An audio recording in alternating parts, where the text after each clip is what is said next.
High, আমি অনিশা। তো বিয়ের প্রত্যেকটা মুহূর্তের ভিডিও আমি বলেইছিলাম শেয়ার করব, তো শেয়ার করেও দিয়েছি। বাকি রইল এই ভিডিওটা। আমাদের একটা রিচুয়ালস আছে যে জামাই বাজার বলে।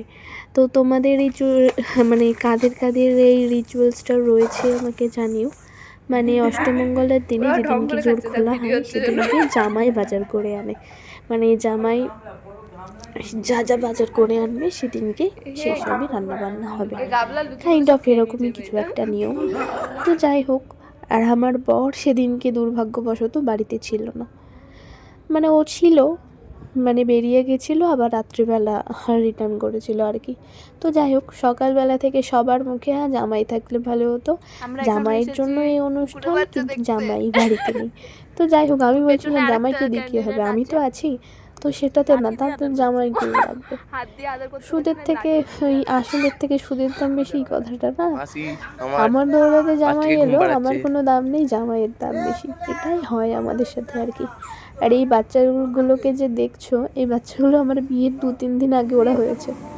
তো আমি তো ওদের জন্য খুব টেনশনে ছিলাম যে ওরা কেমন আছে না আছে। আসলে ঠান্ডাটাও তো খুব পড়েছিল, সেই কারণেই। তো সকালবেলা লুচি তরকারি হয়েছে তো দেখলেই, তারপরে আরও রান্নাবান্না হয়েছিল। সেদিনকে আরও বেশি কোনো মানে রিচ হয়নি, সব কিছুই লাইটের ওপরেই রাখা হয়েছে, কারণ এই কদিন ধরে যা রিচ খাওয়া হয়েছে, তো এখনও যদি রিচই খাওয়া হয় তাহলে শরীর আর টিকবে না। আর এই যে আমার বাড়ির লোক, আমার দিদির মেয়ে, আমার দাদা, তো আগের প্রত্যেকটা ভিডিওতেই এদেরকে দেখেছো, মানে সেই মানে সব ভিডিওতেই আর কি এদেরকে নিয়েই আমার বাড়ি, আমার পরিবার। তো এই আমাদের মধ্যে এই হাসি ঠাট্টা মজা এগুলো চলতেই থাকে। এই যে আমার ভাই, মানে আমার মামার ছেলে, আমি ওকে বলছিলাম ক্যামেরার সামনে যা যা করতে, ও ক্যামেরার সামনে তাই তাই করছিল। মানে এই যে পরিবারের সঙ্গে সবাই একসাথে যে আনন্দ, যে মুহূর্ত কাটানো, এর থেকে আনন্দের মুহূর্ত হয়তো এই পৃথিবীতে আর হয় না। মানে আমার জন্য তো আর নেই একসাথে সময় কাটানোর ব্যতীত কোনো কারণ।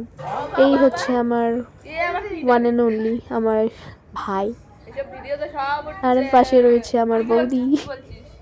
আমার বৌদির পাশে বসতে আমার ভাই ভীষণ লজ্জা পায়, কেন যে পাই জানি না। নতুন বৌদি নয় কিন্তু, অনেক বছর হয়েছে বিয়ে হয়ে গেছে, তাও লজ্জা পাই। তো যাই হোক, তো এই আমার দাদা, মানে এদেরকে ফুটেজ দিতে বললেই ওরা কত সুন্দর ফুটেজ দেয়। এরা সবাই হলে কত ভালো বলো তো।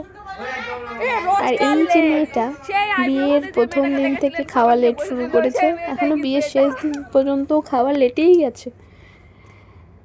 তারপরে আমাদের খাওয়ার পরে আমার মা, আমার 2 দিদি, আমার মামা সবাই খেতে বসে পড়েছে। আর এরা আমার বিয়েতে যা খাটাখাটনি করেছে সেটা বলার বাইরে। এখনও সবাই বলছে জামাই থাকলে খুব ভালো হতো, ওরা খুব মিস করছে আমার বরকে। তো কি করা যাবে, আর কাজ ফেলে রাখা যাবে না, কাজটা আগে বলে আমি মনে করি।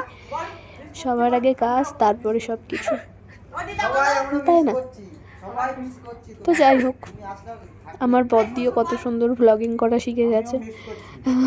ওকে বললেই ও কত সুন্দর বলে, ফুটেজ দেয়, কত সুন্দর ক্যামেরার সামনে কথা বলে। হয়তো আমরাও সেরকম কথা এখনো বলতে পারি না।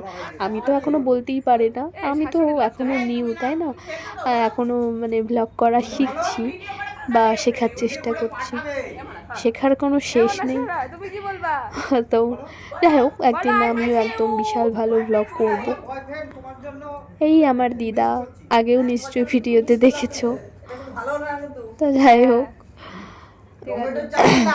তো বিয়ের মুহূর্তের সব কটা ভিডিও এখানেই শেষ।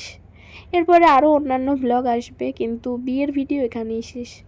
তো তোমাদের কেমন লাগলো অবশ্যই আমাকে কমেন্ট করে জানিও। আর আমার তো ভীষণ ভালো লাগছে।